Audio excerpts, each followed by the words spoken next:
Hello and welcome everybody, this is Aprila and thank you for watching this video about NBA 2K14 My Career Big Man.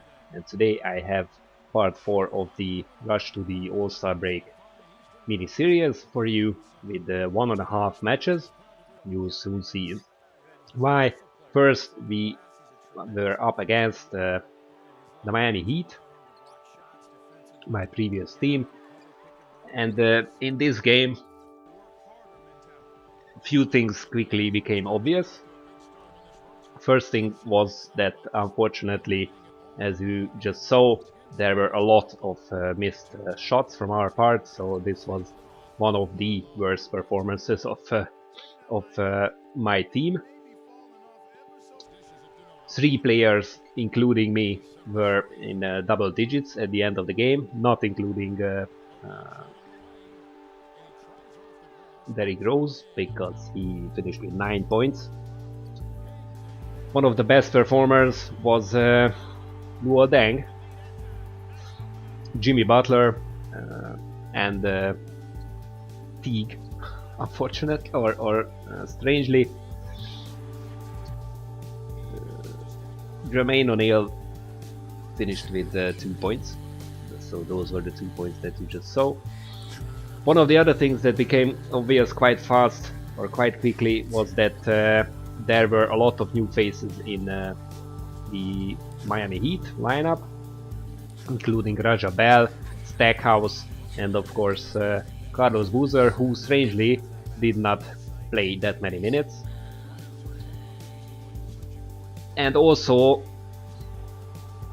the other thing that became obvious was that maybe due to these new faces and the fresh lineup, they had improved their rebounding and defense a lot, and of course they maintained their efficient offense, so they really became a tough team to beat. And we didn't beat them. Spoiler alert. Even though I tried my best, so I had quite a few nice blocks, and there are a few more coming up, but unfortunately my turnovers were quite numerous, much more than I usually had. Again, this was due to the good on-ball defense of the Miami Heat, and also my rebounding was below par, so I was really unsatisfied with my performance because I only finished with 6 rebounds. But on the other hand, my offense was of course again leading the Bulls, and I didn't really feel ashamed of my overall performance because quite honestly I was the only person or the only player who brought his usual game. Just to give you a taste, well, first of all, we were already down 12 at halftime, and we only had 3 players, including me, who were in double digits at the end of the game. This did not include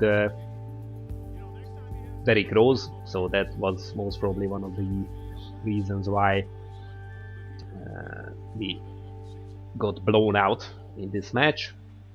But on the other hand, with the Miami Heat, they had 6 players altogether in double digits, of course, including LeBron James, Dwayne Wade, Mario Chalmers, Boozer, Greg Oden, who had almost a double-double. So he again played. He was one of the key players of the Miami Heat. They even decided at one point to get fancy on us. So really, we only held on in the first quarter. In the second quarter, when I was on the bench, their performance stepped up. So they quickly increased the lead to 12, and then later they just kept increasing it. Even though on this possession, for example, I tried my best at half defense, I was still the one at the end to get the blame, because Chris Bosh was not my matchup, so I was doing half defense. So I felt that it was up to me to lead the team and to keep us in the game. Maybe I forced a bit too many shots, but my shooting percentage still remained around 70%, so I believe that I made the right choice. But at the end it turned out to be not enough. Forcing fouls and forcing free throws was also something that happened quite often for me. So, but unfortunately, my teammates didn't really force fouls, so they didn't. I mean, he didn't really get into foul trouble either. So we really sucked in this game. In short, at one point I was matched up against Lebron James. Fortunately, not only, not for a long period, but it was still enough for him to get a steal and then a nice fast break. But I got my own back with the steal from him. Unfortunately, my fast break was less productive at the end. And they just kept shooting and scoring, even though some of my attempts at blocking were quite spectacular and successful. Strangely, they did not shoot that many three-pointers, so this was one of the matches where actually defense and rebounding won the game for the Miami Heat. And the only good thing about this game was that it was followed by another match against the Phoenix Suns, who we took our kind of revenge, or took out our anger on them. So we turned the tables and came away with a win. And this was luckily a blowout for us, following the blowout against us. So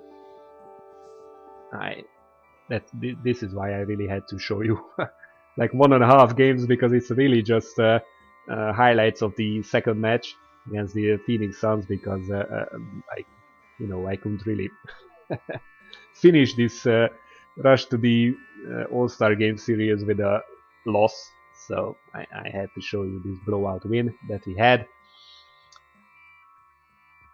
And next up, in my next video, is the Rising Stars Challenge. Thank you for watching, and see you next time.